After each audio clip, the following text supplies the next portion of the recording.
1974 या दिवशी यांना यशवंतराव जयशिंगराव घाटगे यांच्या कुटुंबात म्हणजे घाटगे कुटुंबात त्यांचा जन्म झाला। त्यांच्या वडिलांचं नाव जयशिंगराव होतं आणि आईचं नाव राधाबाई होतं।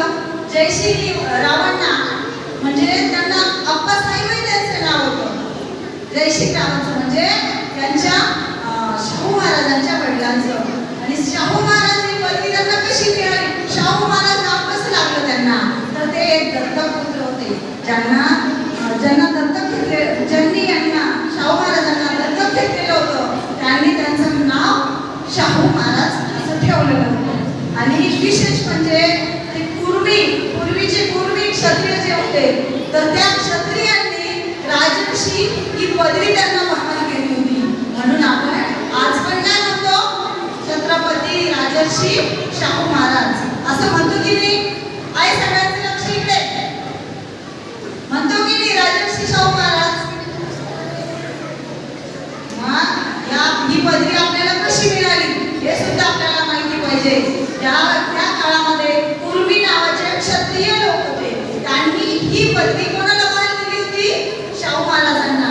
म्हणून त्यांना आपण राजर्षी ही पदवी लावतो। कारण का, तर तेवढं काम त्यांनी केलं होतं। बघा त्यांचं म्हणजे शिक्षणावर एवढं म्हणजे प्रभुत्व होतं, एवढं त्यांनी शिक्षणाचा प्रसार केला। म्हणूनही आज आपल्याला आपण ऐकलं की सावित्रीबाईंनी महिलांसाठी शाळा काढली। सगळ्यांनी प्रत्येक जे व्यक्तिमत्व होऊन गेलेलं आहे महान, त्यांनी आपल्यासाठी काही ना काही केलेलं आहे। म्हणून आज आपण एवढं शांत आणि एवढ्या चांगल्या अवस्थेत आपण बसू शकतो। पूर्वी कसं असायचं, वेगळं असायचं, कुणी काही म्हणजे त्यांचे ज्या मनाला येईल तसं वागायचे। परंतु राजर्षी शाहू महाराजांनी काय केलं, ज्या काळामध्ये अस्पृश्यता मानली जात होती त्या काळामध्ये या राजर्षी शाहू महाराजांनी आपल्याला काय केलेलं आहे, त्यावेळेस सुद्धा ते त्याचा विरोध करायचे। म्हणजे अस्पृश्यता नाही असा ते आग्रह धरायचे।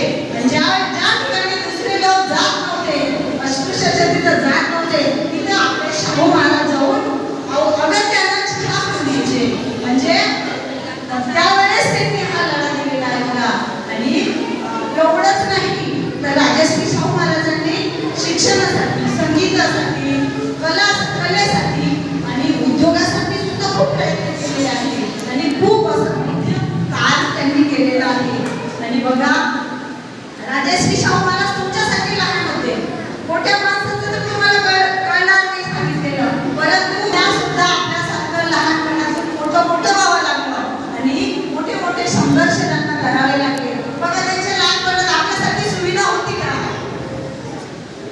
ज्यावेळेस दया, अंगी मोठेपण, दया यास पण कराव्याच लागतात, कारण त्या संघर्षातून पुढे गेल्याशिवाय माणसाचा विजय होतच नाही।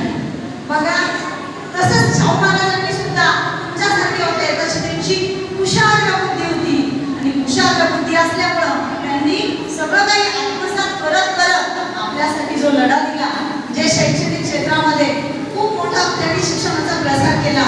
आणि सगळ्यात अगोदर त्यांनी 1893 ला काय केलं, तर भटक्या विमुक्त जमातीसाठी शाळा काढली आणि त्या शाळेत ते लोक बसले पाहिजे असा आग्रहच नाही तर प्रयत्न केला आणि त्या मुलांना एकत्र आणलं, बसवलं आणि ती शाळा सुरू केली। असे आपले छत्रपती राजर्षी शाहू महाराज बघा। आणि त्यांच्या आईने पण त्याच्यासाठी किती कष्ट केले असतील। मग माझ्या आईचं सुद्धा मला ते जे जास्त कष्ट असतात ते मला समजले पाहिजे। माझ्या आईलाही तेवढीच काळजी घ्यावी लागते आणि राधाईला पण तेवढीच काळजी घ्यावी लागली होती।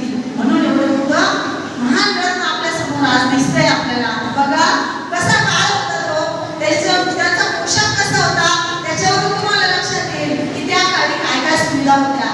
तर मग ज्या काळामध्ये मी असेल, कोणत्याही काळामध्ये असेल, कोणत्याही परिस्थितीत मी असेल, तिथून मी महान कार्य केलं पाहिजे अशी शिकवण आपल्याला त्यांच्या चरित्रातून मिळते बघा। त्यांच्याकडे पाहिल्यावर सुद्धा वाटतं किती खंबीर नेतृत्व असेल। विचार करा, राजर्षी शाहू महाराज आता आपल्याला तर फोटोतून असे दिसतात, तर मग आपल्या वयामध्ये असतील, तुमच्या वयामध्ये असतील, तेव्हा ते कसे दिसत असतील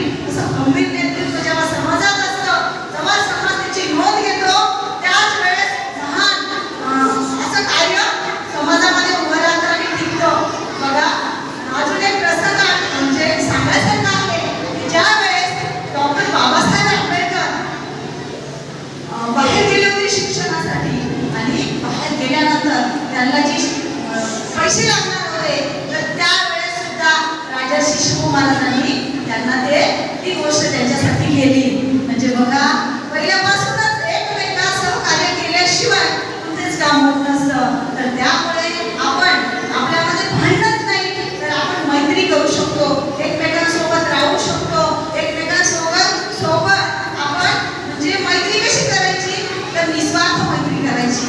कुठलाही स्वार्थ मला त्याच्यातून नकोय.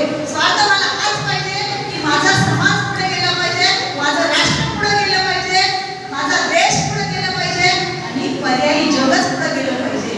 असं माझं ध्येय असलं पाहिजे. आणि बघा, तुमच्यासारखे लहान असताना त्यांनी अभ्यास केल्याशिवाय एवढ्या गोष्टी त्यांना मिळाल्या का?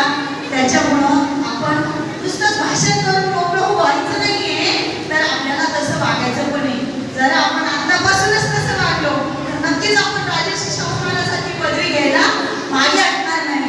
तर मग तुम्हाला या राजर्षी शाहू महाराजांच्या जन्मदिनी आणि त्याच्या कारकिर्दीसाठी म्हणजे त्यांच्याकडे तुमचं लक्ष असलं पाहिजे. त्यांच्या कारकिर्दीकडे, त्यांच्या भाषणातून आपण जे बोलू ते आपण कसं आत्मसात करून, कसं कृतीत आणू त्याला, ते आपण म्हणजे लक्षात ठेवूया. आणि बघा, असं करता करता असं हा महान राजा, हे महान व्यक्तिमत्व किती 6 मे 1922 या रोजी आनंदात विलीन झालं. म्हणजे त्यावेळेस त्यांची ज्योत मालवली. अशा महान राजर्षींना शतशत प्रणाम करून मी माझे 2 शब्द संपवते. जय हिंद, जय भारत. एक प्रतिमा दिसते ना, आता मॅडमनी सांगितलं, आपल्या समोर छोट्या मुलांनी भाषणे केली, त्यांनी देखील तुम्हाला त्या प्रतिमेचं नाव सांगितलं. कोणाची प्रतिमा आहे रे ती? राजश्री छत्रपती शाहू महाराज. ऐकलंय का तुम्ही यांचं नाव? यांचं नाव आज तुम्हाला ऐकायला मिळालं, नवीन मुलांना पण बघायला मिळालं. त्यांचा फोटो, ते कसे दिसत होते, त्यांचा पेहराव कसा होता, हे बघायचंय का तुम्हाला? एकदा त्यांचा फोटो परत एकदा बघा. बघितला सर्वांनी फोटो? बघा, राजश्री शाहू महाराजांचा फोटो. म्हणजे तुम्हाला नंतर कधीही तुम्हाला सांगितलं की हा कोणाचा फोटो आहे ते तुम्हाला तो ओळखता आला पाहिजे, हो की नाही?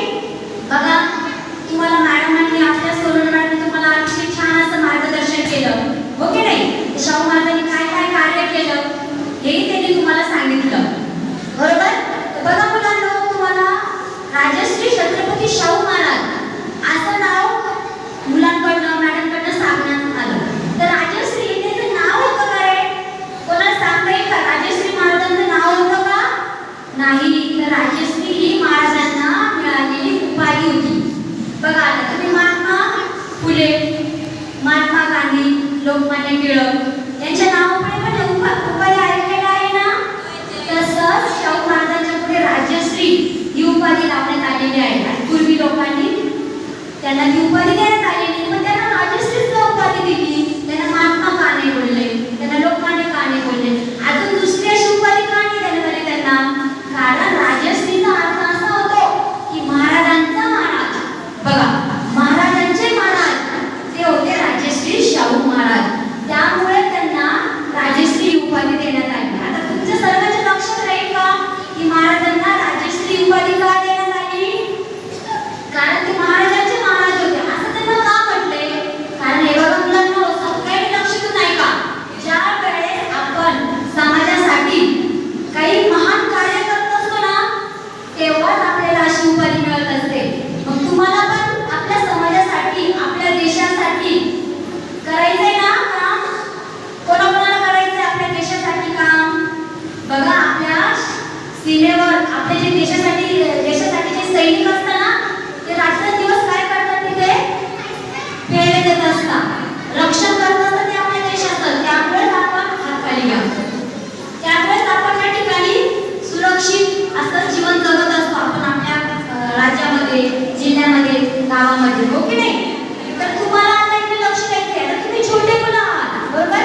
तुम्हाला माहिती का राजश्री शाहू महाराजांनी काय कार्य केलं? मॅडमने तर तुम्हाला सांगितलं. बघा मुलांना, तुम्ही सर्वजण शाळेत येता ना? सर्वजण शाळेत येता का?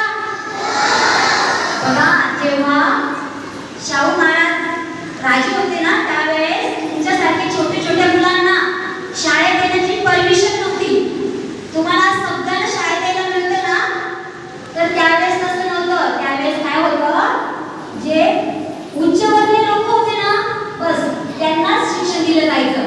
जे खालच्या जातीचे लोक होते त्यांना अपृश्य मानलं जायचं. त्यांना कोणत्याही प्रकारचं शिक्षण घेण्याचा अधिकार त्या ठिकाणी दिला गेला नव्हता.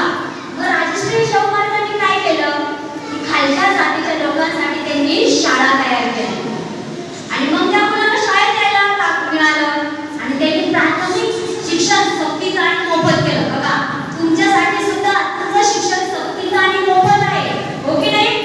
आणि त्यावेळेस महाराजांनी काय केलं होतं माहिती का मुलांना?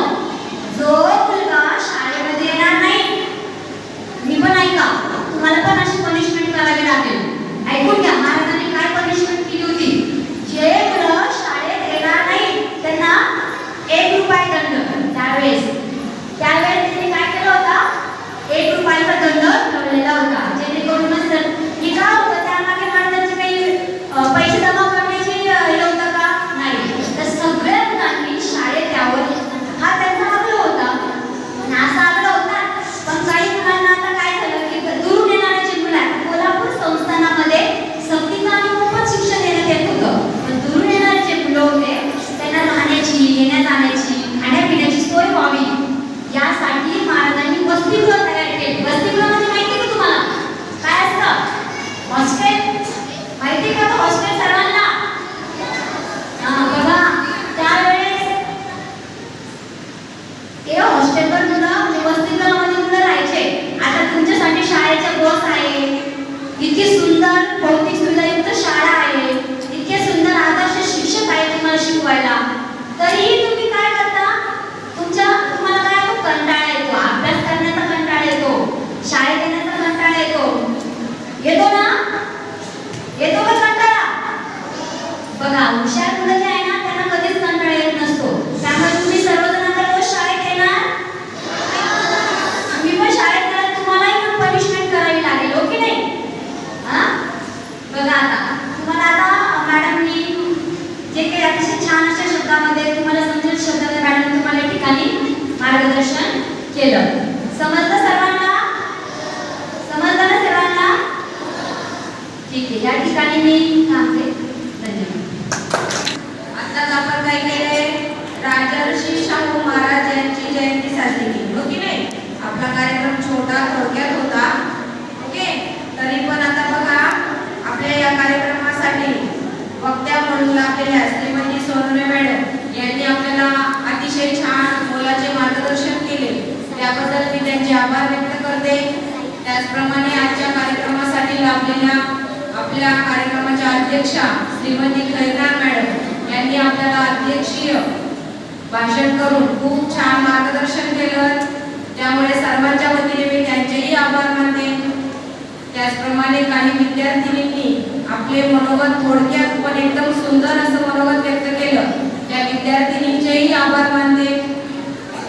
त्याचप्रमाणे राहिलेले जे विद्यार्थी आहेत त्यांनी शांत बसून छान सगळ्यांचे मनोगत ऐकलं. राजर्षी शाहू महाराज यांचे जयंतीनिमित्त त्यांचं जीवन कार्य समजून घेतलं. त्याबद्दल त्या सर्व विद्यार्थ्यांचेही आभार मानते.